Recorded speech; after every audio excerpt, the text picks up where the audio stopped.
this is a continuation of this, scary pathogen that's going to be used to control the world. COVID was sort of the first stage of that. Now everyone's been injected with this stuff that can mutate, also be programmed through technology.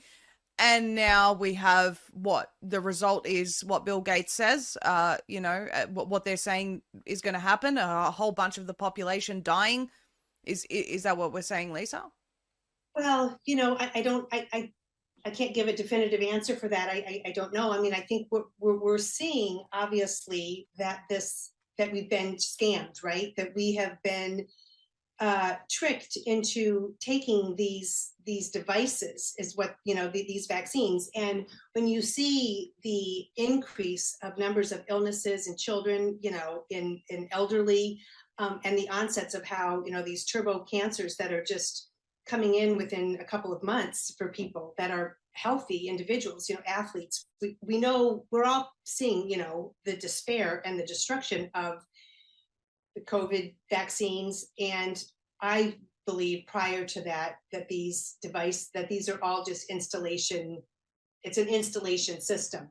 But you're right about what you said, in that COVID, the vaccines were a huge first component of all of this. And that disease X, they can bring that back in because they can't reuse COVID, because they jammed it literally into everybody's arm, right? So it has to, even though everybody were finding out that it didn't work, that there were ulterior motives with that, but they can't use that same pitch. They can't use the same disease or illness or pandemic.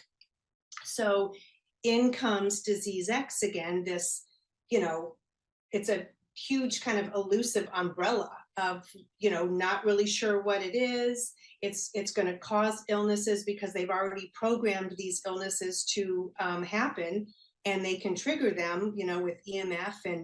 And I do believe now that, they can trigger them probably from switches from some of these supercomputers, because we have found, and you and I and Todd have talked about this several times, when I started diving into the ingredients, almost all of them, the ones that I have found, and we have dissected a lot of them, they all have IP addresses, ingredients. So they're synthetic, and they have an IP address, which is owned by, they're connected to IBM, they're connected to Microsoft. So, is somebody literally manning each person's, is it a switch? I think that we have to start to realize that these ingredients and these vaccines and these man-made viruses and the shedding all do have a purpose, in that they are antennas for a system, that is about control and surveillance and data sharing and data keeping. And we are all participating. I mean, we've all become participants in that. Not willingly. And No.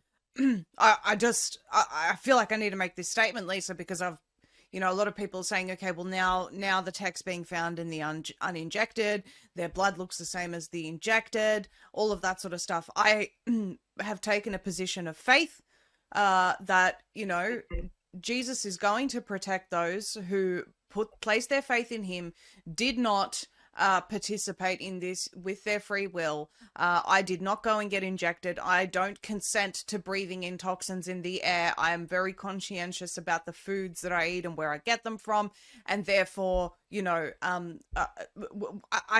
I believe we have some sort of protection in that. However, yes, I agree with you. The fact does remain that they have opted everyone into this program, whether they like it or not. They did this with the intention that this would shed onto everyone.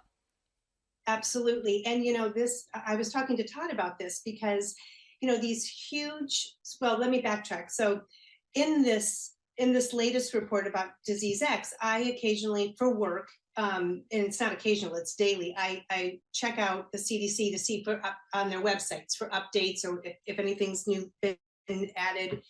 And about a week and a half ago, I was looking up, browsing through it, looking for information, and the CDC and the WHO have gone into a partnership, a very blatantly opened, public partnership where they are surveilling, and it's called surveillance. It's called the WHO CDC Influenza Surveillance Data Sheet. It's on the PDF that I shared with you. You can look at that. We can have it. WHO.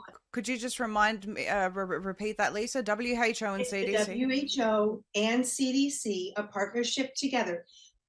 That, and it is now called, and it's an influenza, a global influenza surveillance. That is the word that they're using, surveillance. It's no longer collection or to let people know in which areas of the, regions of the world are having outbreaks or the numbers. It is full on surveillance. And when you check out that website, Maria, it is extremely complex, extremely detailed. It is the precision to how they can pinpoint vaccines and these bacterias, and they can make predictions. Now, one has to ask them, where is this coming from? How is this possible? And, I think it is very safe to say, and with my research finding that we are connected to those that are saying they are doing the surveillance. Vaccines and viruses have multiple responsibilities. It isn't just one thing. And one of them is that they are now employees of these. They're patented and they're owned. They're owned by the United States government. They're owned by other governments. WHO has some ownership in them. A lot of these huge conglomerate companies, obviously the pharmas. So they are employees to those entities, and they have jobs to do. They have responsibilities to perform. One is to be doing this surveillance of, to provide the information for these websites. To be able to go in in such a complex manner and so thoroughly, that is, one would have to, make that theory, is that these vaccines and the ingredients inside the vaccines are doing that work. They are performing surveillance on all of us.